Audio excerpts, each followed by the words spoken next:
प्रिय मित्रों, उत्पत्ति ग्रंथ अध्याय 13 में एक दिलचस्प घटना का वर्णन मिलता है। वर्षों पहले ईश्वर ने इब्राहिम से कहा था, अपना देश, अपना कुटुंब और अपने माता पिता का घर छोड़ दो और उस देश जाओ जिसे मैं तुम्हें दिखाऊंगा।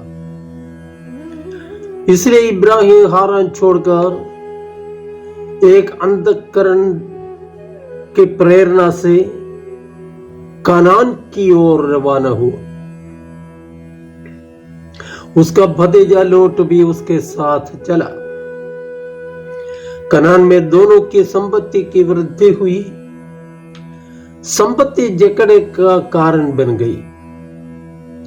दोनों के नौकरों के बीच झगड़ा शुरू हुआ। इब्राहिम अनुभवी और समझदार व्यक्ति था। उसने लोट से कहा, नौकरों का झगड़ा हम दोनों तक न बढ़े, इसलिए हम दोनों थोड़ा दूर रहे। सारा प्रदेश तुम्हारे सामने है। यदि तुम बाएं जाओगे तो मैं दाहिने जाऊंगा, और यदि तुम दाहिने जाओगे तो मैं बाएं जाऊंगा। इब्राहिम की भी हृदय विशालता प्रशंसनीय थी, लेकिन लोट स्वार्थी था। उसने देखा कि यर्दन नदी की घाटी उपजाऊ है और वहां जानवरों के लिए अच्छा घास मिलेगा। इसलिए उसने यर्दन नदी की समस्त घाटी चुनी और घाटी के नगरों के बीच बस गया। इब्राहिम कनान की भूमि में ही रह गया। बाद में हम देखते हैं कि लोट की सारी संपत्ति खाक हो गई। उसकी पत्नी नमक का खंभा बन गई और उसकी बेटियां जघन्य पाप में गिर गई और उसकी इज्जत नहीं रह गई।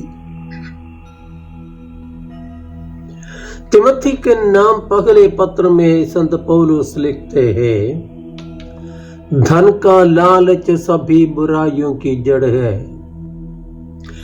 इसी लालच में पड़कर कई लोग विश्वास के मार्ग से भटक गए और उन्होंने बहुत सी यंत्रणाएं झेली।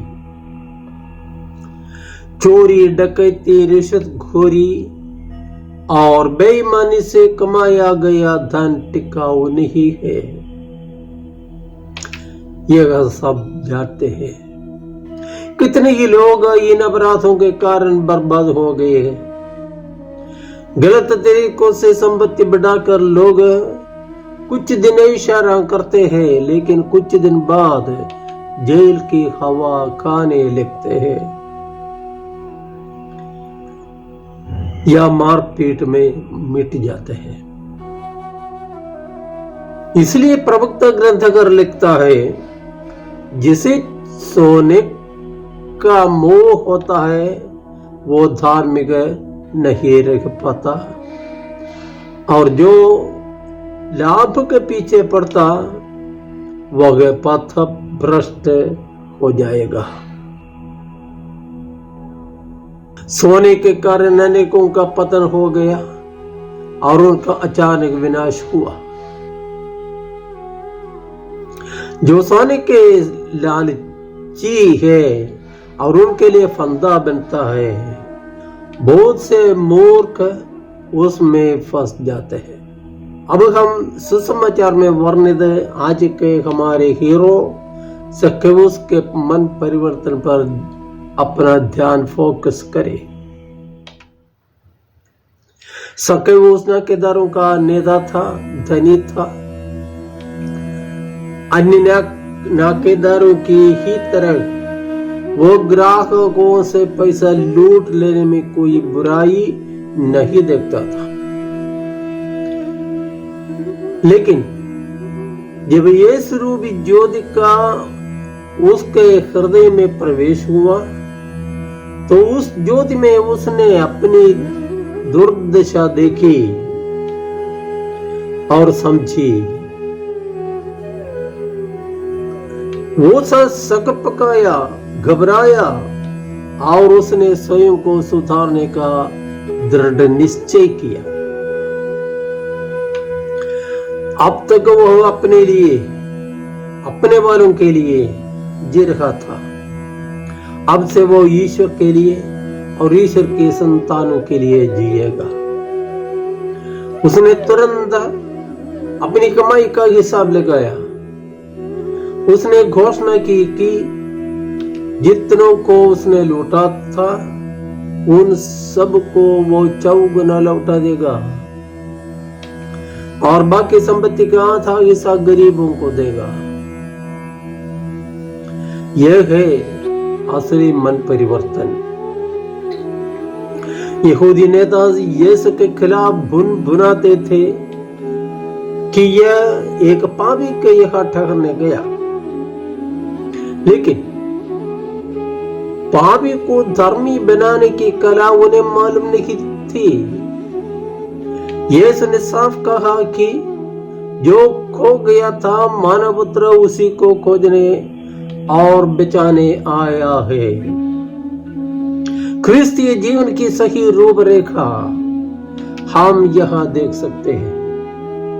मनुष्य पाप की ओर झुका हुआ है, वो पाप में गिर जाने की स्थिति में है, लेकिन ईश्वर सदा उसको बचाने के लिए दौड़ आता है। ईश्वर कभी पश्चातापी पापी को ठुकराता नहीं।